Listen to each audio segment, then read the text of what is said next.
Meus irmãos, que a graça e a paz do nosso Senhor e Salvador Jesus repouse sobre você, sobre o seu lar. Nesta manhã de domingo, nós possamos, pela graça do Senhor, nos deleitar na Sua palavra, nos alegrar na Sua palavra, como disse o salmista: nela está o meu prazer. Que seja o teu prazer nessa manhã, o alimento que Deus preparou para nós nesse dia. Vamos orar e depois nós vamos iniciar este estudo neste domingo.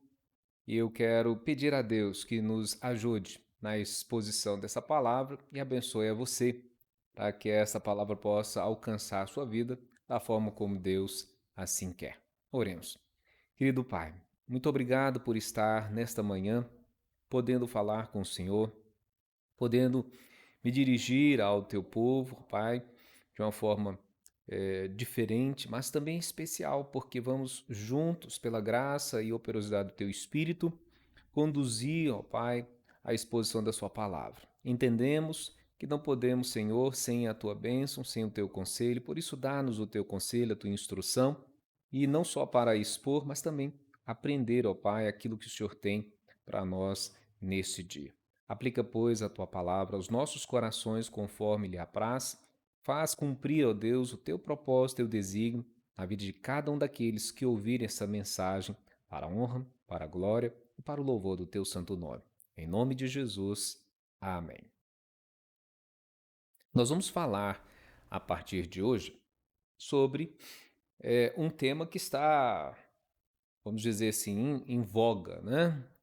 Sobre as questões da dificuldade, das tribulações, do deserto. A gente já até tem falado alguma coisa com isso, mas eu resolvi, procurando alguma coisa para conduzir-nos, né, nesses momentos de estudo de escola bíblica, um tema que pudéssemos traçar por algum período. E eu resolvi então relembrar, talvez para alguns vai ser esta viva lembrança, para outros vai ser um aprendizado, porque não tinham visto ainda, uma lição da nossa revista de educação cristã, que tem como tema Viajando pelo Deserto. O deserto, naturalmente, e você bem já viu, é uma região inóspita, é uma região difícil. Se você olhar bem, né, de acordo com o dicionário, você pode perceber que deserto é uma região geográfica com terra normalmente seca, árida, sem vegetação e praticamente inabitável. Às vezes os habitantes daquele lugar não são pessoas, né? São alguns animais e normalmente animais, é, vamos falar assim, bem perigosos, né? Então, esta zona normalmente é uma região árida, é uma terra seca, com uma precipitação atmosférica irregular, muito calor, à noite muito frio, e uma região de escassez nesse sentido, de vegetação praticamente inexistente ou rara, de um relevo formado pela alteração de determinadas rochas, desprovida de habitantes permanentes. Então, a gente poderia determinar o deserto como algo assim. Ele pode ser de areia, pode ser de pedras, pode ser a mistura dos dois. A Bíblia fala de muitos desertos. Há muitos desertos mencionados na Escritura. Literalmente desertos. Você tem o deserto de Berseba, você tem o deserto de Cádiz, de Damasco, de Engedi, de Etã, de Gibeon. Você tem o deserto de Judá, você tem o deserto de Maom, de Moab, de Parã, de Tecoa. Olha quantos desertos, de Sim, de Sur, de Zif, de Zin. Há muitos desertos. Essa palavra hebraica para deserto, ela aparece, por exemplo, no Salmo 65. Deixa eu ler para você. Salmo 65, verso 12. Olha o que o salmista fala sobre o deserto. Salmo 65, verso 12. O salmista diz assim: destilam sobre as passagens do deserto, e de júbilo se revestem os outeiros. Em Joel 2, verso 22, também fala sobre um deserto. Deixa eu abrir lá para você ouvir essa leitura também.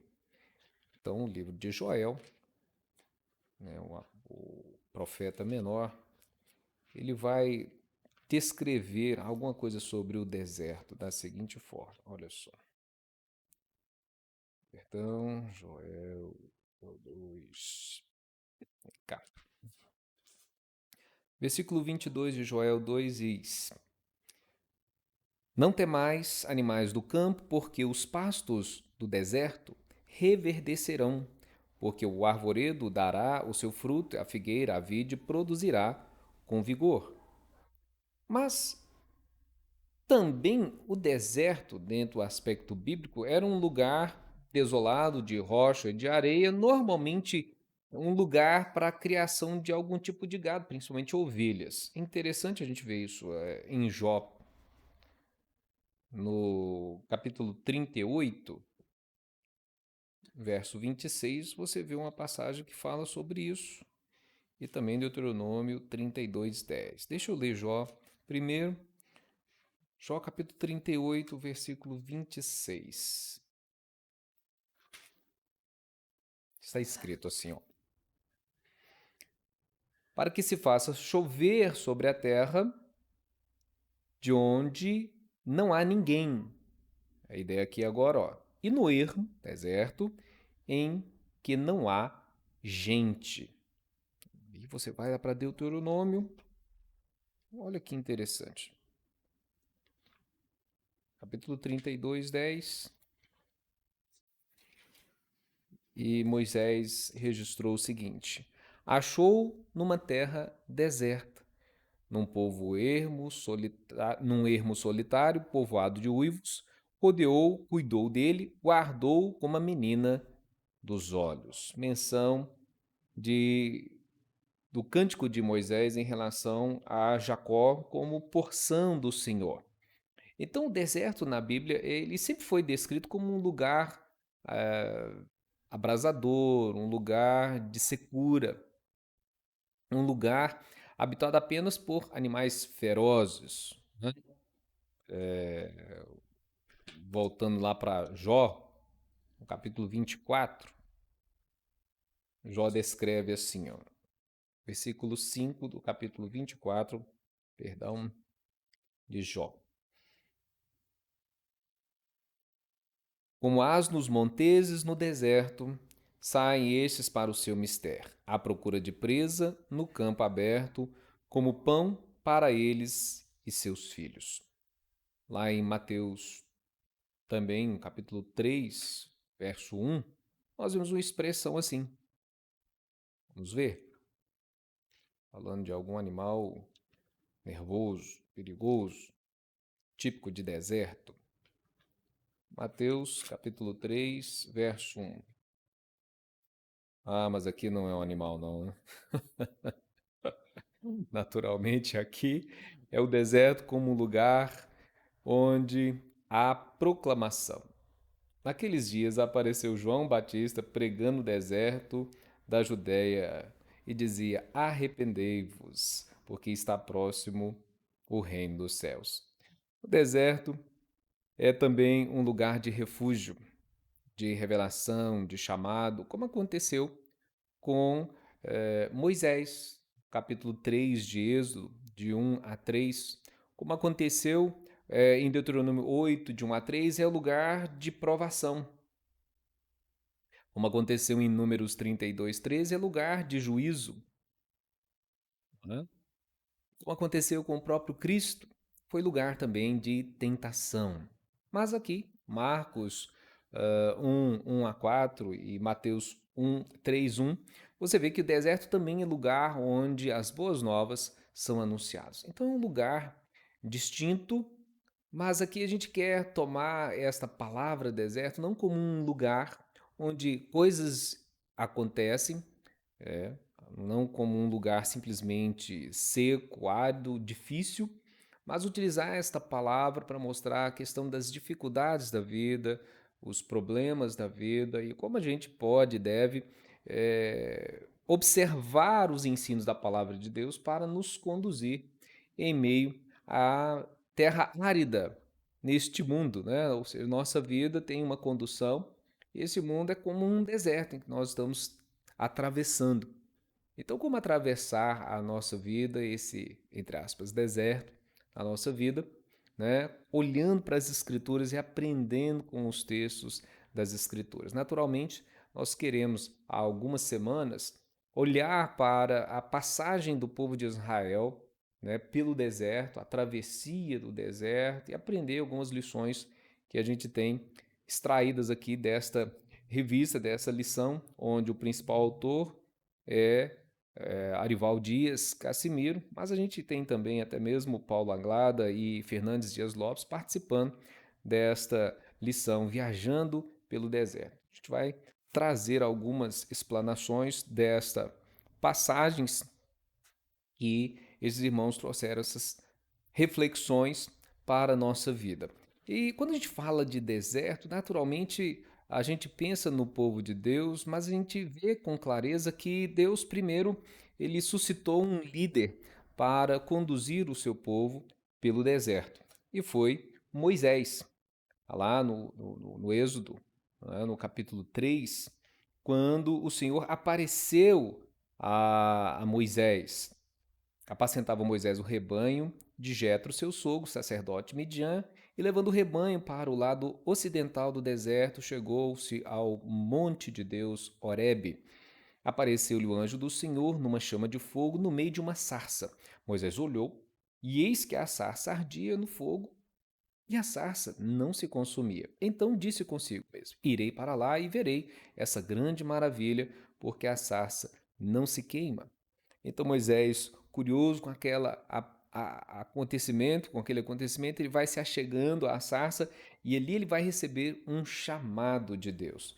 A partir do verso 4, né, você vendo o Senhor que ele se voltava para ver, Deus no meio da sarça o chamou e disse: Moisés, Moisés. Ele respondeu: Eis-me aqui. E Deus disse: Não te chegues para cá, tira as sandálias dos pés, porque o lugar em que estás é terra santa. E disse mais: Eu sou o Deus de teu pai, o Deus de Abraão, o Deus de Isaque, o Deus de Jacó. E Moisés então escondeu o rosto, porque temeu olhar para Deus. Disse ainda o Senhor: Certamente vi a aflição de meu povo, que está no Egito, e ouvi seu clamor por causa de seus exatores. Conheço-lhe o sofrimento, por isso desci a fim de livrá-lo das mãos dos egípcios e fazê-lo subir daquela terra para uma terra boa e ampla, terra que manda leite e mel, lugar do cananeu, do heveu, do amorreu, do ferezeu, do heveu, do jebuseu, pois o clamor dos filhos de Israel chegou até mim. E também vejo a opressão que os egípcios os estão oprimindo. Vem agora, eu te enviarei a Faraó para que tires o meu povo, os filhos de Israel, do Egito. Então Moisés disse a Deus: Quem sou eu para ir a Faraó e tirar do Egito os filhos de Israel? Deus lhe respondeu: Eu serei contigo, e este será o sinal que eu te enviei. Depois de haveres tirado o povo do Egito, servireis a Deus neste monte. Disse Moisés a Deus: Eis que quando eu vier aos filhos de Israel e lhes disser: O Deus de vossos pais me enviou a vós outros, eles me perguntarem: Qual é o seu nome? Que eu lhes direi? Disse Deus a Moisés: Eu sou o que sou. E disse mais: Assim dirás aos filhos de Israel: Eu sou, me enviou a vós outros. Disse Deus ainda a Moisés: Assim também dirás aos filhos de Israel: O Senhor, o Deus de vossos pais, o Deus de Abraão, de Isaque e Jacó, me enviou a vós outros. Este é o meu nome eternamente, e assim serei lembrado de geração em geração. Vai, ajunta os anciãos de Israel e diz-lhes: O Senhor, o Deus de vossos pais, de Abraão, Isaque e Jacó, me apareceu dizendo: Em verdade vos tenho visitado e visto o que vos tem sido feito no Egito. Porquanto disse eu: Far-vos-ei subir da aflição do Egito para a terra do Cananeu, do Eteu, do Amorreu, do Ferezeu, do Eveu, do Jebuseu, para uma terra que manda leite e mel. Então, e ouvirão a voz, tua voz, e irás com os anciãos de Israel ao rei do Egito e lhes dirás: O Senhor, o Deus dos Hebreus, nos encontrou. Que lindo isso. Agora, pois, deixa-nos ir caminho de 3 dias para o deserto, a fim de que sacrifiquemos ao Senhor, o nosso Deus. Eu sei, porém, que o rei do Egito não vos deixará ir se não for obrigado por mão forte, porquanto estenderei a mão e ferirei o Egito com todos os meus prodígios que farei no meio deles, depois vos deixará ir. Eu darei mercê a este povo aos olhos dos egípcios, e quando sair, não será de mãos vazias. Cada mulher pedirá à sua vizinha, à sua hóspeda, joias de prata, joias de ouro e vestimentas, as quais porei sobre os vossos filhos e sobre as vossas filhas, e despojareis os egípcios. Olha que interessante o que a gente está aprendendo aqui. Deus, na verdade, está preparando Moisés, que era ali agora por Deus enviado para livrar o seu povo. Moisés que haveria de livrar o povo? Naturalmente não. Mas a gente precisa entender algumas lições da liderança de Moisés e como Deus está fazendo esta libertação do povo aqui do seu cativeiro egípcio. Por que eu disse Deus? Porque não era o Moisés, não seria o Arão que iria libertar o povo. Eles seriam naturalmente instrumentos nas mãos do Senhor, assim como eu e você o somos nos dias de hoje, para Deus efetuar a sua obra que ele assim quer. E por isso Deus chama o Moisés, assim como ele chamou a mim, assim como ele chama a você e nos dá incumbências. E todos nós temos uma área importante a desenvolver na vida do reino de Deus, a igreja, e alguns de uma forma específica verão e terão de desenvolver uma obra também específica no sentido principalmente da liderança. Então, com a liderança de Moisés, nós vamos aprender algumas coisas e por que Deus vai conduzi-lo assim, né, para ali buscar o seu povo e tirá-los do Egito e como Deus vai conduzir esse povo através do deserto. Como disse, já que o deserto é esse lugar difícil, será que nós poderíamos passar por ele sozinhos? Será que Israel poderia transitar por aquele deserto sem a poderosa presença de Deus? Certo que não. Então, na vida de Moisés, a gente aprende algumas coisas que são importantes. Você vê ele um homem sensível, você vê nele um homem com uma liberalidade de ser usado nesse sentido, ainda que você vai perceber as reservas, mas ele vai ser caminhado e direcionado por Deus através da fé. Isso é bem notório lá em Hebreus, quando o livro, a carta, né, aos Hebreus vão nos dar uma ideia, assim, um vislumbre bem interessante a respeito da fé que teve Moisés. Moisés tem algumas lições então para nos ensinar como ele se via, né, a sua autoimagem. Então, isso pode ser aplicado às nossas vidas. Vamos ver algumas lições nesse sentido. A primeira coisa é entender essa sensibilidade de Moisés. Isso é natural em líderes, pessoas que têm liderança, elas percebem necessidades, elas têm uma visão, elas querem resolver situações, elas querem tomar a condução porque elas querem dar uma direção, uma solução para aquele problema. Não é raro isso acontecer em nossas vidas, dentro da própria casa, na vida da igreja, numa empresa, em qualquer âmbito, você vai ver isso, as pessoas que são líderes, como elas se despontam.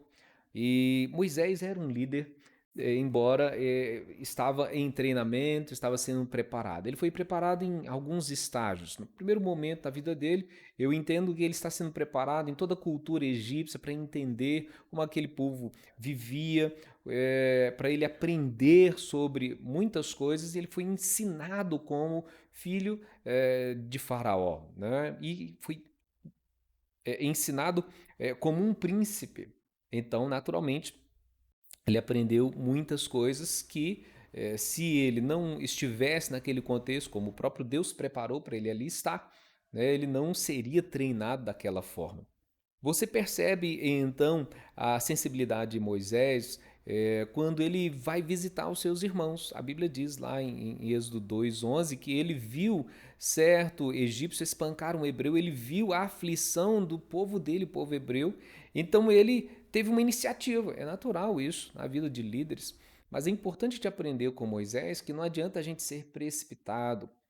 Toda vez que nós vamos tomar decisões como líderes, é preciso a gente reconhecer que não basta a gente achar que pode, achar que sabe ou achar que deve. É preciso a gente trilhar certos caminhos e poder buscar a sabedoria e a hora certa, o momento, a maneira como fazer, tomar decisões e realizar as ações para que haja sucesso naquele empreendimento. Interessante porque Moisés parece ter agido assim de forma apressada.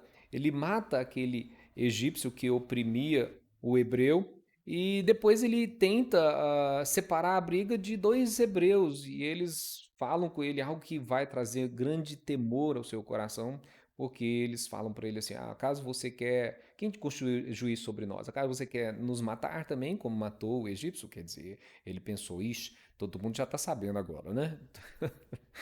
Mas aí o que ele faz é fugir. Começa uma nova etapa na vida de Moisés, onde ele vai passar por um outro tipo de treinamento.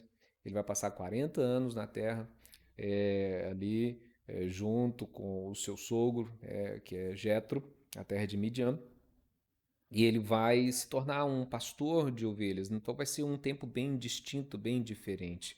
Ele vai trocar, vamos dizer assim, né, bastante de postura, de posição e as situações que ele há de enfrentar. E isso tudo vai estar ensinando a ele. Os outros 40 anos da vida de Moisés, porque ele é chamado aos 80 anos de idade por Deus para esta obra em específico, ou seja, ele é chamado exatamente num deserto para tirar o povo do Egito e conduzi-los, né, por Deus, né, como líder ali em meio a um deserto. É muito interessante isso. Às vezes Deus faz isso com a gente. Às vezes Ele nos chama em momentos difíceis da nossa vida. Não é quando está tudo bem, não. Às vezes, ou até estando. Mas isso pode muito bem acontecer na nossa vida quando, de repente, as coisas estão numa situação bem difícil e Deus te dá uma incumbência tremenda para você desenvolver. Às vezes você vai estar muito bem, não tem deserto naquele momento, está tudo tranquilo, mas Deus também pode lhe chamar para uma obra específica. Então é importante a gente estar sensível à chamada de Deus. Todavia, é certo que nós vamos passar pelo que Moisés passou. A primeira vez que Deus está ali aparecendo a Moisés, e assim você vê essa atitude, né, que ele teve de querer fazer alguma coisa pelo seu povo e não ter conseguido, né, naturalmente, você vai ver agora Deus chamando Moisés e levando, conduzindo ele de uma forma que ele sim vai ter êxito naquilo que ele está para empreender. Porque o seu erro foi fazer as coisas do jeito que ele achou que era para fazer, na hora que era para fazer. Então, Deus tem o seu próprio método, né? Deus tem a sua condução, tem o seu modo, o seu tempo para realizar as coisas. Não só em nós, como líderes ou liderados, mas também através de nós. Então é importante a gente entender isso. Você vê um princípio assim de disposição de Moisés em ceder, em dar, em ofertar aquilo que ele é e aquilo que ele tem, embora ele está passando aqui por algumas coisas. Você vai perceber isso daqui a pouquinho. Pois bem, quando você é chamado por Deus, né, é necessário esta entrega sem reservas. No primeiro momento, a gente vai perceber aqui que Moisés conversou, tal, tentou fugir, tal, mas depois ele fez o que era para ser feito pela fé. Então, o princípio da mordomia na vida de Moisés, eu entendo que a passagem aqui está mostrando para a gente o seguinte, que nós precisamos fazer aquilo que Deus quer, né, com aquilo que Ele nos concede. Então, às vezes, Deus já tem dado a nós instrumentos para realizar a sua obra. Às vezes, Deus tem dado a nós já a capacitação para realizar a sua obra e nós não estamos percebendo isso. Às vezes, Deus tem concedido a nós os talentos. Lembra da parábola do talento? Mas tem gente que não compreende isso e, ao invés de multiplicar aquela mina, aquele dinheiro, aquele talento, né, vai lá e enterra. Não é isso que devemos fazer. Não foi o que Moisés fez.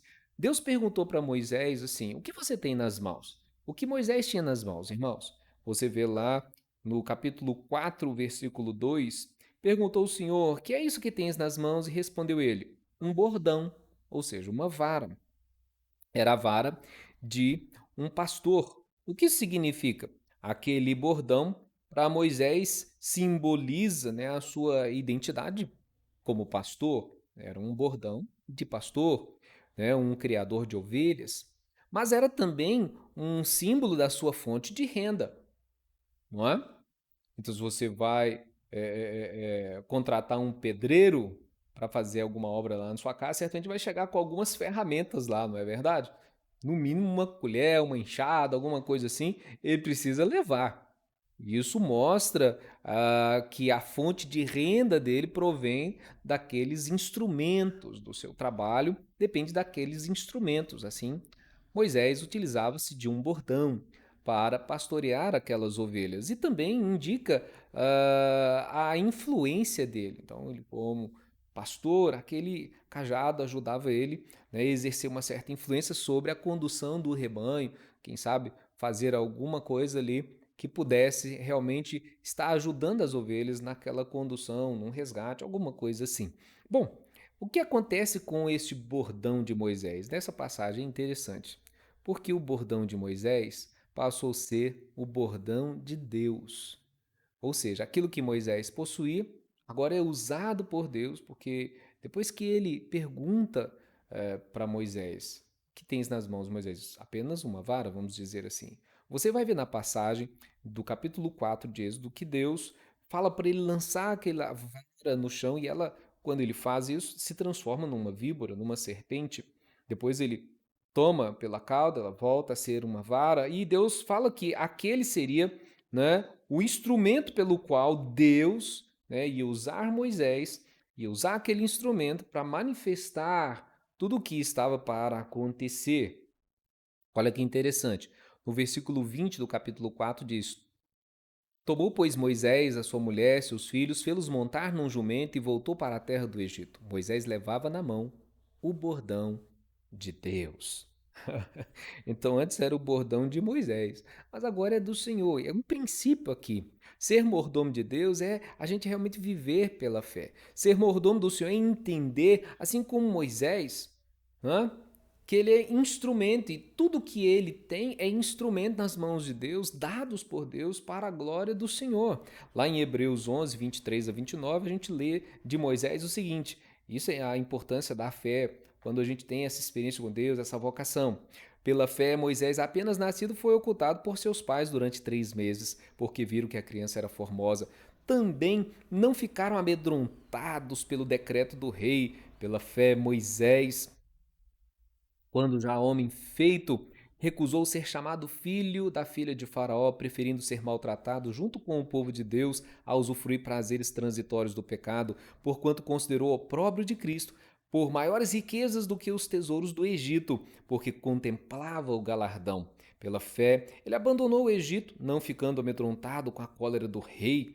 Antes permaneceu firme, como quem vê aquele que é invisível. Pela fé ele celebrou a Páscoa e o derramamento de sangue para que o exterminador não tocasse dos primogênitos dos israelitas. Pela fé atravessaram o Mar Vermelho por terra seca, tentando os egípcios, foram tragados de todo. Quando a gente entrega a Deus, né, nas suas mãos toda a nossa vida, sem reservas, Deus nos usa para a glória e louvor do nome dele, a forma como ele quer, e ele usa tudo que ele nos concede. Tudo que nós já somos e tudo que nós temos vem de Deus. E Deus usa isso para a glória dele, né? Então, milagres acontecem na nossa vida, na vida das pessoas ao nosso redor, quando nós dispomos os nossos bens, dispomos a nossa vida, dispomos o nosso coração, a nossa mente, o nosso tempo para o Senhor, para que Ele realize a sua obra através de nós, na vida das pessoas ao redor de nós. Então é muito importante. E pode ser que em alguns momentos Deus te chame para uma área, um momento, um lugar, um povo em específico. Isso ocorre muito, né, na vida dos missionários transculturais. Então Deus dá um lugar, coloca no coração deles um lugar, um amor, né, uma obra por um povo, uma região em específico. Então Deus pode fazer isso. Então Deus está fazendo isso desde aquele tempo, né, chamando Moisés, chamando outros servos para realizar obras assim, dessa forma. Mas é importante a gente enxergar diante dessas questões, não só a gente ter essa sensibilidade, como teve Moisés, o próprio, a gente poderia lembrar de Neemias, também teve uma sensibilidade enorme em relação a dificuldade que o povo estava passando, de acordo com Neemias 1, 3 e 4, onde a gente lê que ele ouviu falar que os restantes que não foram levados para o exílio se achavam na província, estavam em grande miséria e desprezo, os muros da cidade estavam derribados, suas portas queimadas. Então ele lamentou, ele chorou e por alguns dias ele esteve jejuando e orando perante o Deus dos céus. Então, essa forma que talvez era melhor da gente poder ter a sensibilidade diante das necessidades, é buscar de Deus a solução, buscar do Senhor, esperar em Deus, ter fé como fez Moisés, no sentido de, ouvindo o Senhor, começar realmente a experimentar as coisas, os milagres a partir do que somos e temos, mas com fé, com perseverança, não é? Porque, como eu disse, a gente precisa ter uma imagem correta do que somos e de quem é Deus. Moisés passou por isso também. Acho que todo líder passa por isso.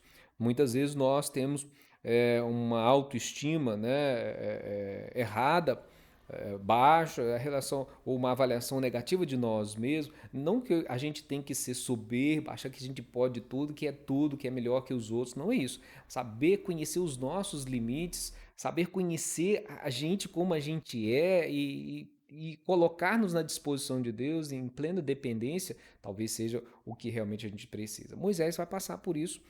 Nessa passagem que nós vamos ver aqui, no capítulo 3 e 4, nós vemos Moisés vendo algumas coisas em relação à vocação que Deus estava concedendo a ele.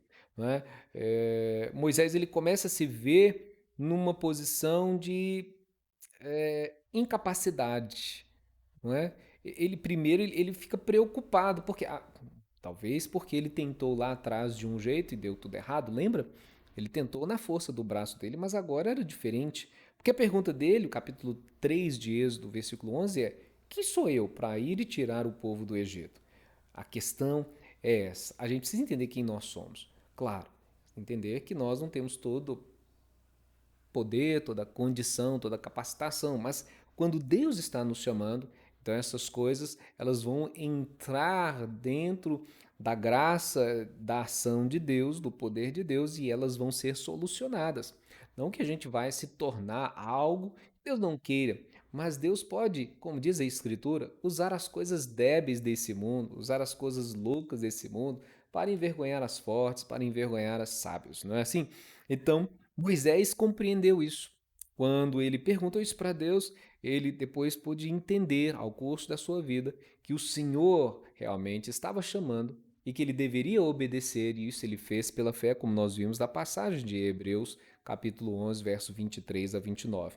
Então, esta fé, essa dinâmica, possibilitou Moisés passar por esse aprendizado rápido de compreender que a sua vida, essa capacitação, embora ele fosse um camarada capacitado lá no Egito, agora conhecedor, né, da região desértica, né, um cuidador de ovelhas, ele conhecia muita coisa a respeito de muitas questões, mas ainda assim, como nós às vezes também temos muita ciência, muita sabedoria a respeito de muitas coisas, sabemos fazer muitas coisas, mas ainda assim entender que a nossa capacitação plena não é esta simplesmente. Ela vem do Senhor e Deus usa tudo isso, Ele mesmo nos prepara, Ele mesmo nos forja, nos forma, Ele mesmo nos chama e Ele mesmo nos conduz para poder realizar a sua obra. Então, creia nisso e não tenha medo, né?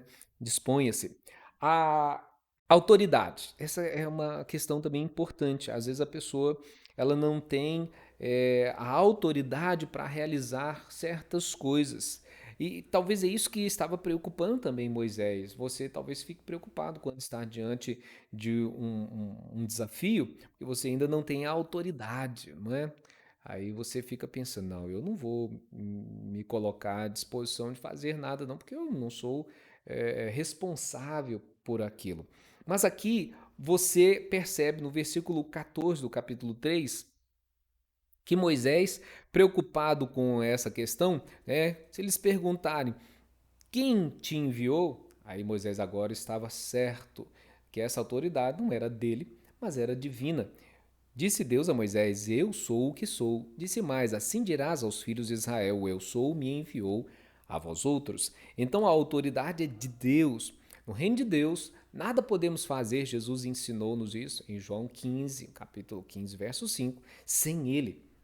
Então, naturalmente, nós temos a autoridade porque ele deu a autoridade é dele.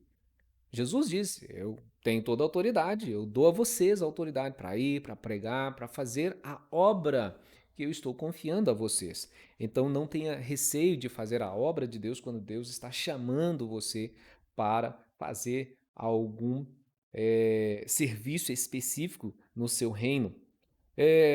Credibilidade, outra palavra importante que a gente precisa ter a respeito de nós mesmos e nos enxergar como Deus nos vê. É lógico que Deus nos vê como seres totalmente incapazes, sem a autoridade e, naturalmente, sem credibilidade, pecadores do jeito que somos. Mas quando Deus nos vacaciona, quando Deus nos chama, Ele nos capacita, Ele nos concede a sua autoridade, o seu poder e Ele nos dá a credibilidade. A gente vai dizer como Moisés, né? Da nossa visão, da fé, da determinação, daquilo que é preciso fazer, que Deus está orientando a fazer, que Deus realmente tem colocado isso nos nossos corações. Todo líder espiritual tem isso. Ele não faz as coisas simplesmente porque ele acha, porque ele quer. Um líder sério é aquele que realmente está sensível, ouviu o Senhor, seu chamado, sabe o que é para fazer e faz na fé, na dependência do Senhor e tem a credibilidade do próprio Deus. Não é? O capítulo 4, verso 1, você vê Moisés recebendo a credibilidade. Não é? Ele pergunta assim: eles não crerão, não acudirão à minha voz, pois dirão: não, o Senhor não te apareceu. E aí vai acontecer aquela situação da vara ali, né, do bordão que estava em suas mãos, ser transformado numa serpente, depois numa vara novamente. Então, os milagres que Deus ia operar através daquele simples instrumento. Então, às vezes, meu querido, você precisa entender isso, que a credibilidade ela não está na nossa diplomação, ela não está na nossa ciência, ela não está nos nossos recursos, mas ela está no Senhor, que usa coisas, inclusive, simples. No caso de Moisés, uma coisa muito simples, né? Uma vara, um pedaço de madeira fino ali, né? Para fazer uma obra tremenda, livrar um povo escravo de uma grande nação, no caso, que eram os egípcios.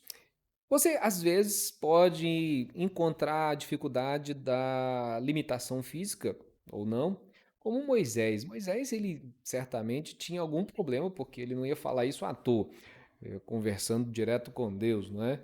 Ele fala que ele nunca foi eloquente, porque Deus estava escolhendo ele para fazer uma obra tão importante, se ele não tinha essa eloquência, se ele não sabia falar bem, né? Alguns dizem que é possível que ele fosse ou tivesse algum problema na fala.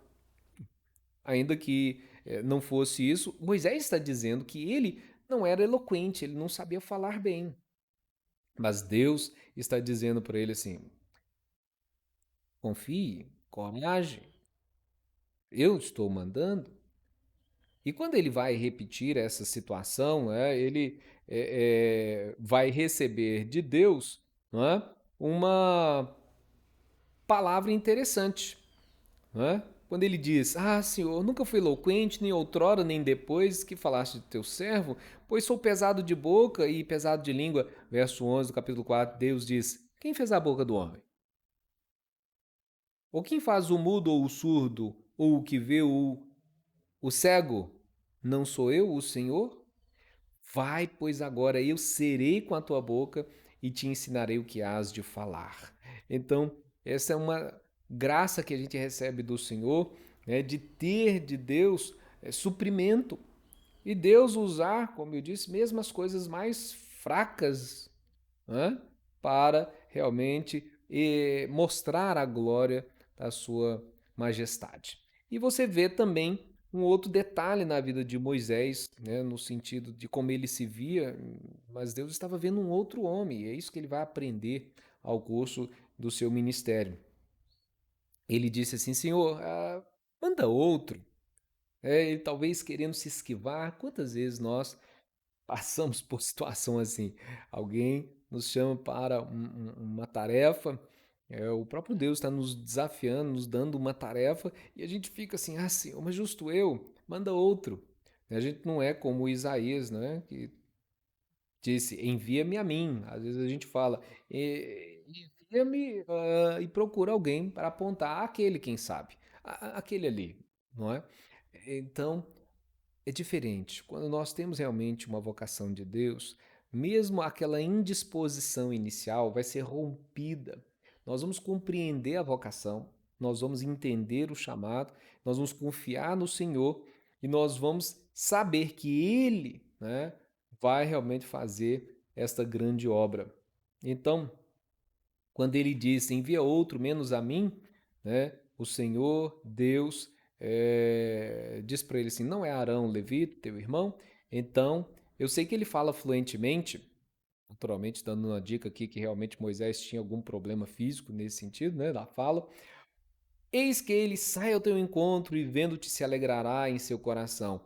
Tu, pois, lhe falarás e porás na boca as palavras, e eu serei com a tua boca e com a dele, e vos ensinarei o que deveis fazer. Ele falará por ti ao povo, ele te será por boca, e tu lhe serás por Deus. Toma, pois, este bordão na mão, com o qual has de fazer os sinais. Então é isso que Deus faz na nossa vida. Deus prepara-nos para conduzir, né, o seu povo diante das situações, das dificuldades, no caso aqui de Moisés, para que Moisés fosse até Faraó e declarasse aquele que era o intento de Deus, o que Deus havia de fazer. Moisés realmente ainda não sabia tudo o que Deus iria fazer. Essa que é a grande verdade, não é?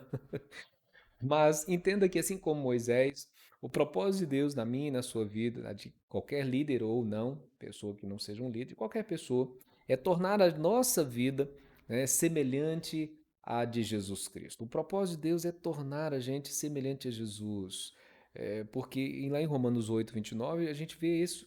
Porquanto os que Deus antes conheceu, estes ele predestinou para serem conformes à imagem de seu Filho, a fim de que ele, Jesus, seja o primogênito entre muitos irmãos. Então nós estamos sendo lapidados, sendo preparados. Sendo líder ou não, você precisa entender isso. Mas principalmente sendo um líder, sendo alguém que Deus separou, chamou para uma obra específica, entenda, saiba, creia que Deus é quem está capacitando você com toda a sensibilidade que Ele plantou, que Ele colocou em você, com todas as características que Ele colocou em você.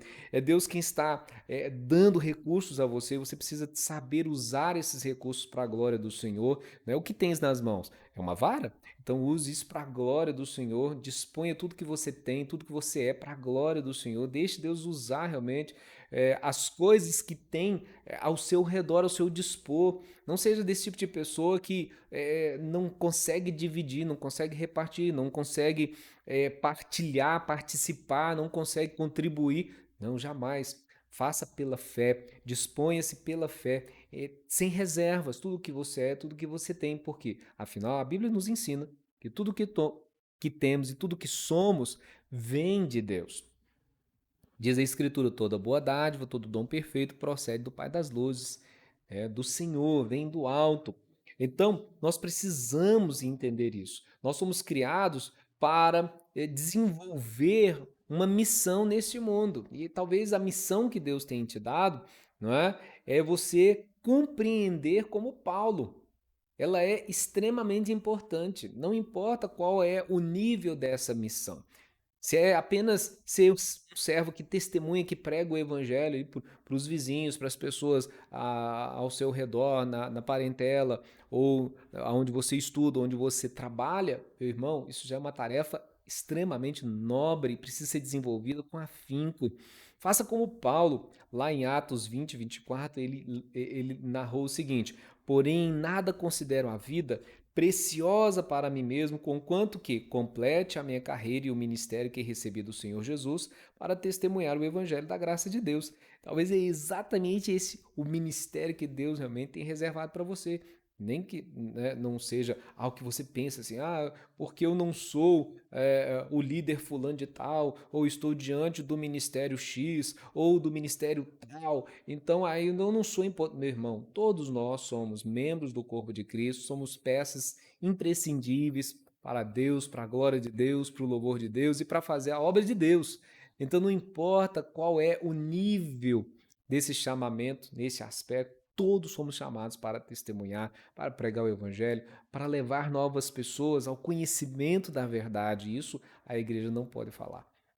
parar, ela não pode falhar, ela não pode deixar de fazer, ela não pode entender que isso é responsabilidade de um líder em específico, por exemplo, de um evangelista, de um pastor, de um missionário, isso é tarefa da igreja. Então, sendo líder ou não, percebe que há missão para a nossa vida.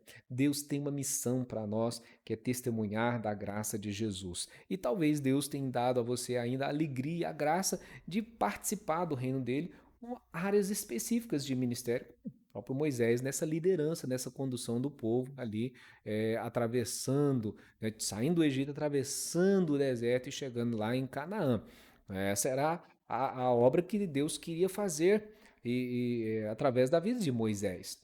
Você vai acompanhar comigo que algumas coisas aconteceram, o que, que aconteceu e quem que realmente concluiu essa obra, mas você vai perceber que no fundo, não é o homem, mas é o Senhor. Por isso, entendendo isso, nós precisamos nos dispor nas mãos de Deus de forma irrestrita, sem reservas, porque afinal de contas, nós vamos prestar contas a Deus. Né? Então, se nós recebemos um dom, se recebemos talentos, recebemos coisas de Deus e nós guardamos isso, nós usufruímos simplesmente só para nós mesmos, de forma egoísta, vamos dar contas ao Senhor disso. Né? A palavra de Deus diz lá em Romanos 14:12: assim, pois, cada um de nós dará contas de si mesmo a Deus. Então, o que eu e você precisamos fazer é nos apresentar diante do Senhor, seja líderes ou não, né? Mas você vai entender por que eu estou falando disso. Na próxima semana a gente vai estar falando da condução de Deus através de Moisés, né? Como instrumento. A gente falou hoje da vara. Falou daquele que Deus chama para colocar diante de uma obra, uma missão. Mas você deve perceber que Deus é que vai conduzir a minha vida, a sua vida, ao seu povo durante toda a trajetória. Então, nos desertos, meus irmãos, muitas vezes nós vamos ter dificuldades, sim, vamos ter que ter iniciativas, tal, mas a gente precisa fazê-las, né, diante das dificuldades da nossa vida, com sensibilidade, com a forma correta, no tempo certo, buscando de Deus o tempo, o modo, a sabedoria de Deus, né, a instrumentalidade de Deus, colocando diante do Senhor tudo que nós já temos e somos, para Ele usar o que Ele quiser, né? Porque, ué, se Deus quiser usar a vara, vamos imaginar, lá do Moisés, Ele vai usar. Se Ele quiser usar a sua capacidade, né, a sua habilidade, ele vai usar, mas ele quer ver em você o que você também precisa ver, que é essa disposição, esse instrumento. Não é bem somente as coisas que Deus dá, mas é você mesmo ser um instrumento nas mãos do Senhor para realizar a obra dele. E também, né, consagre-se ao Senhor de forma intensa. Se dê ao Senhor nesse sentido, ou seja, essa reserva que a gente não pode ter, né, essa entrega tem que ser realmente plena e total, numa atitude de consagração, de devoção, de serviço. Em Romanos 12:11, você tem Paulo dizendo o seguinte: rogo-vos, pois, irmãos, pelas misericórdias de Deus, que apresenteis o vosso corpo por sacrifício vivo, santo e agradável a Deus, que é o vosso culto racional. Olha que bênção, então, a gente está vendo nessa manhã, né, iniciando assim essa trajetória que nós vamos fazer. Vamos dar uma viajada pelo deserto. Tomar que a palavra deserto não como literal, mas como as dificuldades que temos de enfrentar a nossa vida, como passar por elas. Então, a primeira vez que a gente está aqui iniciando esse estudo, nós vamos entender que Deus não chama ninguém para colocar nas reservas, né? Ninguém está lá na reserva. Todo mundo é chamado para ser titular no reino de Deus, no time de Deus. Não existe ninguém que foi chamado para ficar só assistindo, não existe assistentes nesse sentido, né, de ver. Existe assistente no sentido de fazer. Deus nos concede obra, nos concede chamamento, nos concede a sua graça para poder fazer de nós um ramo frutífero no seu reino. Então ele nos dá a bênção da sua vida para de poder ir levar isso adiante. Então há uma atividade tremenda e importantíssima de ser desenvolvida por todos, sendo líderes ou não. Mas é importante que cada um de nós, também dentro do corpo de Cristo, dentro daquilo que é específico tenhamos a disposição de atuar com toda liberalidade, com toda disposição, né, sabendo que aquele que nos capacitou, que nos chama, é o Senhor, é dele todo o poder, toda a autoridade, ele nos concedeu isso, portanto devemos ir independente, né, das coisas que vemos como, às vezes, barreiras ou dificuldades, como o próprio Moisés estava vendo. Quando a gente vê barreiras, se a gente olhar com um olhar de incredulidade, de medo, de pavor, aí sim, não vai dar certo. Mas a Bíblia diz que Deus nos tem dado um espírito não de medo, mas de poder, de amor e de moderação. Então, essa ousadia que Deus nos concede é para que Ele use cada um de nós, sendo líderes ou não, na condução de sua obra. E Deus vai usar cada um da forma como Ele quer, para a glória do seu louvor e da sua vontade. Pois nós somos criados por Ele, somos feituras dele, por Cristo Jesus, né? Criados em Cristo Jesus para as boas obras as quais Deus preparou de antemão para que nós andássemos nelas. Então, é importante entender isso quando você sentir ou literalmente perceber, sem ver os desafios, o próprio Deus às vezes desafiando você num momento de crise, você erguer a cabeça, não olhar para o problema, olhar para o Senhor, não é? Para você não apenas se indignar com o problema, mas buscar do Senhor a direção certa, o que você deve, o que precisa, quando, o que fazer, como fazer. Você vai realmente estar disposto nas mãos do Senhor, você vai caminhar, agir de acordo com a palavra de Deus, você vai usar a autoridade de Deus, você vai vencer aquele deserto, aquela dificuldade, porque você confiou, dependeu, né, daquele que te chama e que te capacita. Que Deus continue fazendo isso na minha e na sua vida. Sendo você líder ou não, entenda que há uma missão para todos nós. Não há ninguém sem uma tarefa, né, como essa linda tarefa de pregar o Evangelho no reino de Deus. Os agentes desse reino não são simplesmente aqueles que têm PhD, né? Mesmo simples, mesmo as pessoas mais simples, eles têm essa responsabilidade da parte do Senhor de ir pregar o evangelho a toda criatura. Para isso, eu não preciso ser o líder da igreja tal, do ministério X, né, da área Y. Não, nada disso. Eu preciso ter a consciência do meu chamado. Eu preciso ter a sensibilidade da urgência que é a pregação do evangelho, principalmente nesse tempo de deserto que o mundo está atravessando, essas dificuldades aí. Nós, cristãos, somos responsáveis para poder levar a luz do Evangelho a essas vidas. Então a gente precisa se dispor nas mãos do Pai. Ele vai nos usar conforme a sua vontade, conforme a sua graça. Que seja assim a minha vida, que seja assim na sua vida, para o louvor dele mesmo. Vamos orar? Meu Deus e Pai, muito obrigado porque esta graça com a qual o Senhor nos tem chamado é algo que não temos como, ó Deus, expressar, não temos como medir, avaliar a dimensão, a profundidade, o tamanho, a altura, a preciosidade, a riqueza, nada, Senhor. Nada pode ser comparado a isso.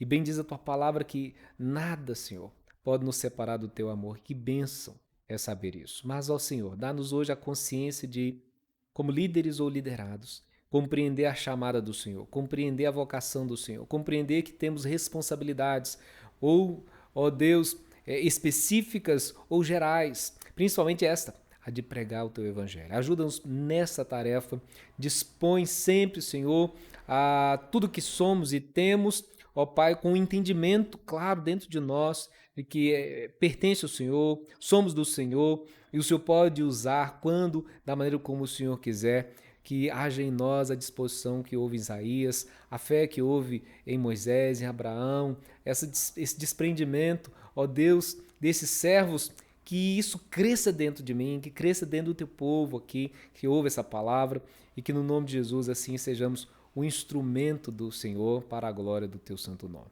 Quem sabe hoje o Senhor está falando isso ao coração daqueles que pensavam que não pode fazer nada. De uma forma interessante, eles até estão certos. Não podemos sem o Senhor, mas contigo nós podemos, Senhor.